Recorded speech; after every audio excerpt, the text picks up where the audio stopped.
Alhamdulillah, wassalatu wassalamu ala Rasulillah man la nabiyya ba'dah. Allahumma shalli ala Muhammad wa ala ali Muhammad wa dzikrillahi rabbil alamin Islam dina wa bi Muhammadin nabiyyan wa rasulah. Rabbi shrah li sadri wa yassir li amri wahlul 'uqdatam min lisani yafqahu qawli. Qala Allah ta'ala fil Qur'anil Karim, a'udzu billahi minasyaitonir rajim. Ya ayyuhalladzina amanu la ta'kulu amwalakum bainakum bil batil illa an takuna tijaratan an taradin minkum wa la taqtulu anfusakum innallaha kana bikum rahima. Masyaallah muslimin muslimat jamaah salat zuhur rahimani Allah wa iyyakum. Alhamdulillahirabbil alamin. Senantiasa kita memperbanyak rasa syukur kepada Allah atas segala nikmat yang Allah karuniakan kepada kita semuanya. Bersalawat kepada Rasul Muhammad sallallahu Muhammad wa ala alihi. Kajian kita pada siang hari ini adalah berkaitan dengan bahaya tadlis. Tadlis dalam transaksi muamalah. Saudara sekalian, sesungguhnya Islam datang dengan syariat yang sudah mengatur seluruh sisi kehidupan kita.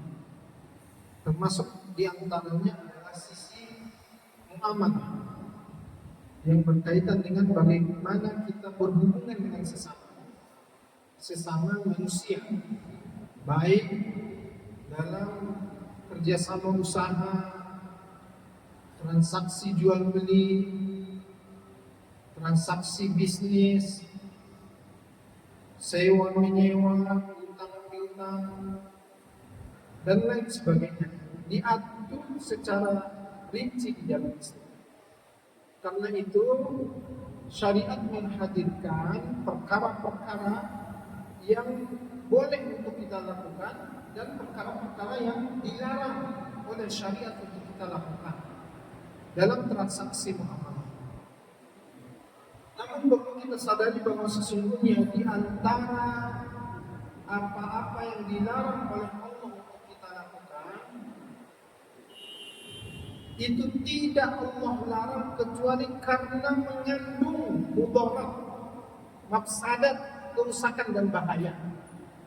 Karena perbuatan itu berbahaya, mengandung kerusakan dan mafsadat, makanya kemudian Allah melarangnya untuk kita lakukan. Dan kalau kita membuka diri antara yang dilarang oleh Allah dengan yang tidak dilarang, artinya perkara yang dibolehkan oleh Allah itu jauh lebih luas perkara yang dibolehkan oleh Allah untuk kita lakukan. Karena secara prinsip syariat, jika perbuatan itu tidak dilarang oleh Allah, itu berarti perbuatannya dibolehkan. Itu secara hukum asal dalam muamalah juga begitu. Selama tidak ada yang melarang di dalam syariat, dalam dalil Quran maupun Sunnah, maka perkara itu sesungguhnya dibolehkan untuk kita lakukan. Kembali bahwa perkara yang dilarang oleh Allah itu karena mengandung bahaya, itu di antara perbuatan yang dilarang itu adalah transaksi tadlis dalam muamalah Islam. Apa itu tadlis? Tadlis itu adalah tindakan menyembunyikan informasi ataupun memanipulasi sesuatu dalam transaksi bisnis ataupun jual beli. Bisa juga kita lakukan adalah segala bentuk perbuatan curang di dalam transaksi bisnis ataupun muamalah Islam. Karena itu dalam penjelasan muamalah, transaksi tadlis yang dilarang itu bisa terjadi dalam 4 hal atau 4 kondisi. Yang pertama adalah tadlis dalam hal yang berkaitan dengan kualitas. Banyak di antara pedagang sekarang itu suka menyembunyikan kualitas barang. Ketika dia misalkan jual buah-buahan, itu buah-buahan yang dijual itu biasanya ada percampuran antara yang baik dengan yang buruk, yang bagus dengan yang buruk, atau bahkan kalau berkaitan dengan busuk ada juga yang busuk. Tapi kemudian tidak sedikit para pedagang itu menyembunyikan cacat-cacat barang ini tanpa diketahui oleh si calon pembeli, dan dia sesungguhnya tahu kalau dia sedang melakukan perbuatan menyembunyikan cacat barang. Nah itu yang seperti itu namanya adalah tadlis dalam hal kualitas. Dalam bahasa yang lain, dalam muamalah Islam itu juga disebut dengan ghish, perbuatan ghish, menyembunyikan cacat barang atau mencampur barang bagus dengan barang buruk tanpa sepengetahuan si pembeli. Itu jenis yang pertama. Lalu yang kemudian yang kedua adalah tadlis bisa juga terjadi dalam hal kuantitas. Artinya dalam hal yang berkaitan dengan jumlah ataupun ukuran. Saat kita berdagang yang ada kaitannya dengan timbang menimbang, ya, ada juga para pedagang yang kemudian saat dia menimbang kepada konsumen itu satu, timbangannya di setel dulu untuk menipu konsumen, atau kemudian pada saat dia menimbang, dia melihat lalai si pembeli, lalu kemudian dia timbang tidak sesuai dengan ukuran. Ketika diminta 1 kilo, yang dia serahkan hanya 9 on atau 8 on misalkan. Ini adalah jenis transaksi tadlis dalam hal yang berkaitan dengan kuantitas, mengurangi takaran, mengurangi timbangan atau jumlah barang yang diserahkan kepada pembeli dikurang-kurangi tanpa sepengetahuan si pembeli. Itu namanya tadlis, mengandung unsur penipuan ataupun ghish dalam sebutan lain dalam muamalah. Kemudian yang ketiga, bisa juga tadlis ini terjadi dalam hal yang berkaitan dengan harga, memanipulasi harga pasar, atau bisa juga memanfaatkan ketidaktahuan pembeli terhadap harga barang, yang kemudian ketidaktahuan pembeli itu dimanfaatkan untuk mengambil keuntungan lebih. Melihat-lihat orang yang datang, ada ciri orang tertentu yang sudah tahu harga, ada ciri orang tertentu yang tidak tahu harga. Saat yang tidak tahu harga yang datang, itu harga kemudian dipernaikkan. Atau bisa juga misalkan barangnya dengan harga tertentu dikatakan barang original padahal KW, tapi harganya harga original untuk mendapatkan keuntungan yang lebih. Perbuatan ini juga tergolong transaksi tadlis di dalam hal yang berkaitan dengan harga. Kemudian yang keempat, yang terakhir adalah tadlis dalam hal yang berkaitan dengan waktu penyerahan. Kalau dalam bahasa ekonomi itu delivery time. Orang mau beli barang kita, lalu kemudian barang itu dia minta sampai nanti sore ke rumahnya. Kita tahu bahwa sesungguhnya kita tidak bisa ngantarin barang itu nanti sore ke rumahnya. Bisanya itu setidak-tidaknya besok.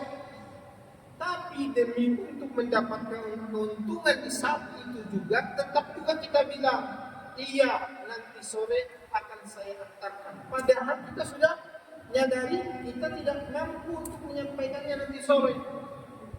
menjanjikan untuk sampainya barang tertentu dalam waktu tertentu, padahal kita sendiri sadar kita tidak mampu untuk menyampaikan barang itu di waktu itu, tapi tetap kita janjikan akan kita sampaikan.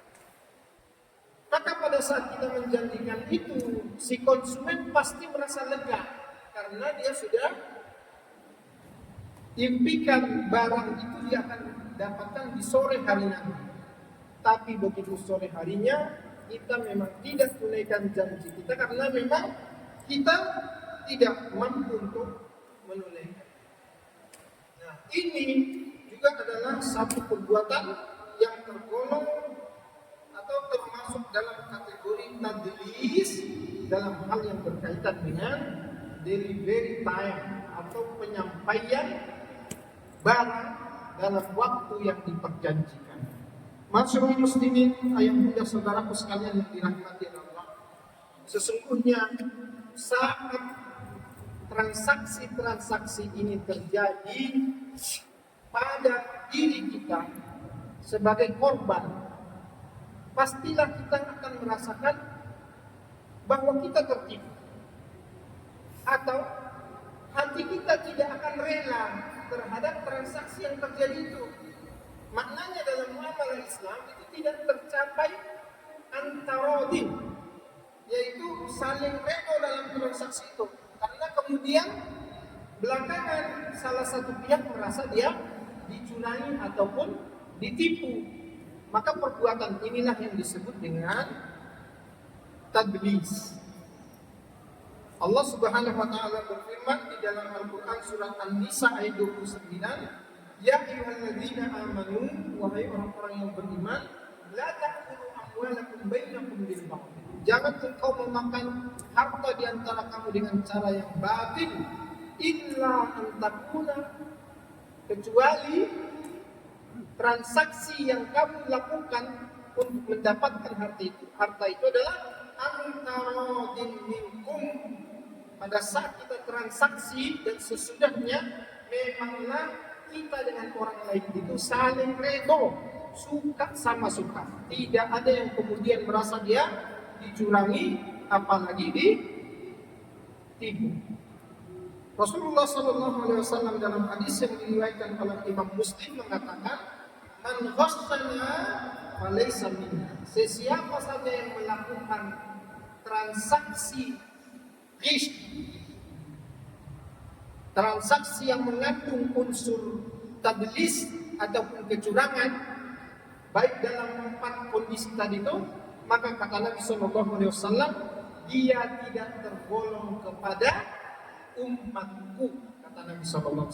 Jadi berat sesungguhnya konsekuensi dari perbuatan ghish ataupun tadlis ini di sisi Rasulullah SAW dengan ancaman tidak mendapatkan pengakuan sebagai golongan Nabi SAW bagi sesiapa saja yang melakukan transaksi tadlis. Karena itu berusahalah kita untuk senantiasa mengamalkan sunnah penting dalam transaksi bisnis ataupun dagang, yaitu menjunjung tinggi nilai kejujuran.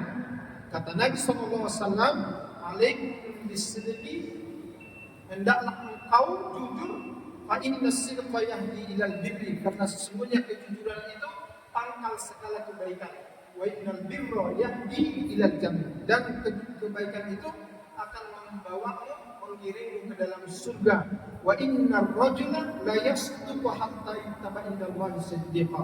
Seseorang kalau dia terbiasa jujur, dia akan senantiasa jujur sampai kemudian tercatat dia di sisi Allah Subhanahu wa taala sebagai orang yang jujur. Dalam riwayat yang lain Nabi sallallahu alaihi wasallam bersabda, as-sidqu tumanina wal kadhibu ribah.